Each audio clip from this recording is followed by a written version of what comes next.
Hello વિદ્યાર્થી મિત્રો, જો વિડીયો ઝાંખો દેખાતો હોય તો સેટિંગમાં જઈને ક્વોલિટીમાં જઈને હાયર પિક્ચર ક્વોલિટી અથવા 720 પિક્સલ ઉપર ક્લિક કરી નાખવાનું, એટલે તમારો વિડીયો એકદમ ક્લીન દેખાશે.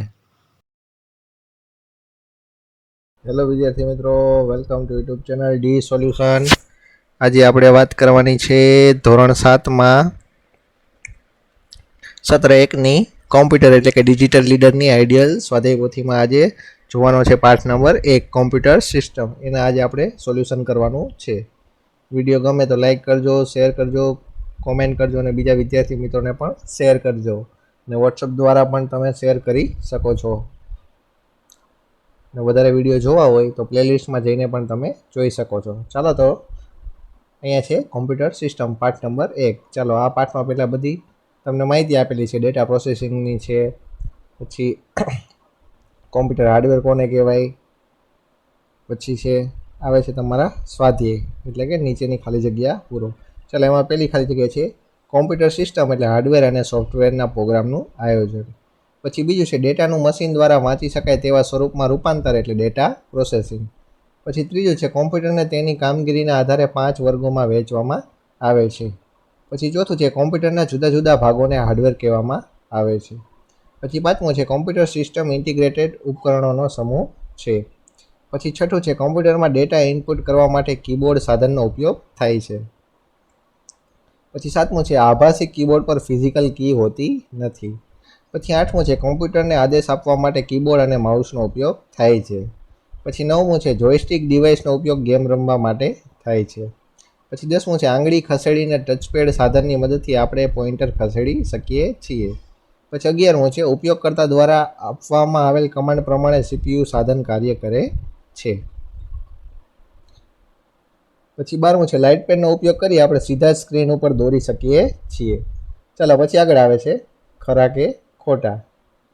એમાં પહેલું છે સેન્ટ્રલ પ્રોસેસિંગ યુનિટ એટલે કોમ્પ્યુટરનું મગજ, તો જવાબ આવશે સાચું. પછી બીજું છે સીપીયુને 3 વિભાગમાં વહેંચવામાં આવે છે, તો જવાબ આવશે સાચું. પછી ત્રીજું છે એએલયુનું આખું નામ એરિથમેટિક લોજિક યુનિટ છે, તો જવાબ આવશે સાચું. પછી ચોથું છે મધરબોર્ડ કેબિનેટની બહાર આવેલ સર્કિટ બોર્ડ છે, તો જવાબ આવશે ખોટું. પછી પાંચમું છે હાર્ડ ડ્રાઈવ કોમ્પ્યુટરનું બાહ્ય સ્ટોરેજ ડિવાઇસ છે જે આપણા કાર્યને સંગ્રહિત કરવા માટે વપરાય છે, તો જવાબ આવશે સાચું. પછી છઠ્ઠું છે કોમ્પ્યુટર દ્વારા આઉટપુટ જોવા માટે મોનિટરનો ઉપયોગ થાય છે, તો જવાબ આવશે સાચું.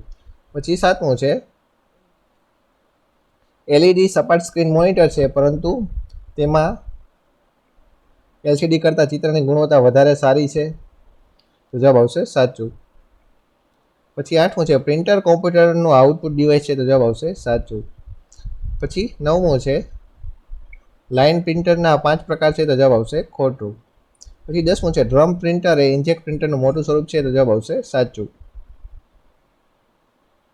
પછી 11મું છે પ્લોટર વેક્ટર એ ગ્રાફિક્સ પ્રિન્ટ કરી શકતું નથી, તો જવાબ આવશે ખોટું. પછી 12મું છે સ્પીકર અને હેડફોનનો ઉપયોગ કોમ્પ્યુટરથી ઉત્પન્ન થતા અવાજને સાંભળવા માટે થાય છે, તો જવાબ આવશે સાચું. ચાલો પછી આગળ આવે છે નીચેના પ્રશ્નોના જવાબ આપો. એમાં આવે છે પહેલો પ્રશ્ન કોમ્પ્યુટર એપ્લિકેશનને કેટલા ભાગમાં વર્ગીકૃત કરવામાં આવે છે અને કઈ કઈ? તો કે ઇનપુટ છે, પ્રોસેસિંગ છે, સ્ટોરેજ છે, આઉટપુટ છે અને કમ્યુનિકેશન ડિવાઇસીસમાં. પછી બીજું છે કયા પ્રિન્ટરમાં નાના નાના ડોટ્સ દ્વારા કાગળ પર સાઇનો છંટકાવ કરીને હાર્ડ કોપી બનાવવામાં આવે છે? તો કે ઇન્કજેટ. પછી ત્રીજું છે કયા પ્રિન્ટરને ઓલ ઇન વન પ્રિન્ટર તરીકે ઓળખવામાં આવે છે? તો કે મલ્ટી ફંક્શન પ્રિન્ટર. પછી ચોથું છે કીબોર્ડ પર દર્શાવવામાં આવેલ વિવિધ કીઝના નામ આપો, એટલે કીના નામ આપો. તો કે આલ્ફાબેટ કી હોય, નંબર કી હોય, ફંક્શન કી હોય અને સ્પેશિયલ કી જેવી વગેરે કી આવેલી હોય છે. પછી પાંચમું છે કયા સાધનનો ઉપયોગ બારકોડને વાંચવા માટે થાય છે અને તે સાધનનો ઉપયોગ ક્યાં થાય છે? તો કે બારકોડ રીડરનો ઉપયોગ બારકોડને વાંચવા માટે થાય છે અને તેનો ઉપયોગ જુદા જુદા શોપિંગ મોલમાં થાય છે. ચાલો આ હતો તમારો ધોરણ 7નો પહેલો પાઠ. વિડીયો કેવો લાગ્યો તે કોમેન્ટ કરજો અને બીજા વિદ્યાર્થી મિત્રોને પણ શેર કરજો. અને વધારે વિડીયો જોવા હોય તો આપણા પ્લેલિસ્ટમાં જઈને પણ તમે જોઈ શકો છો. ખાસ તો તમારા મિત્રોને પણ આપણો વિડીયો શેર કરજો. ચાલો તો વળી પાછા મળશું નવા વિડીયોમાં. ત્યાં સુધી જોતા રહેજો આપણી ચેનલ ડી સોલ્યુશન.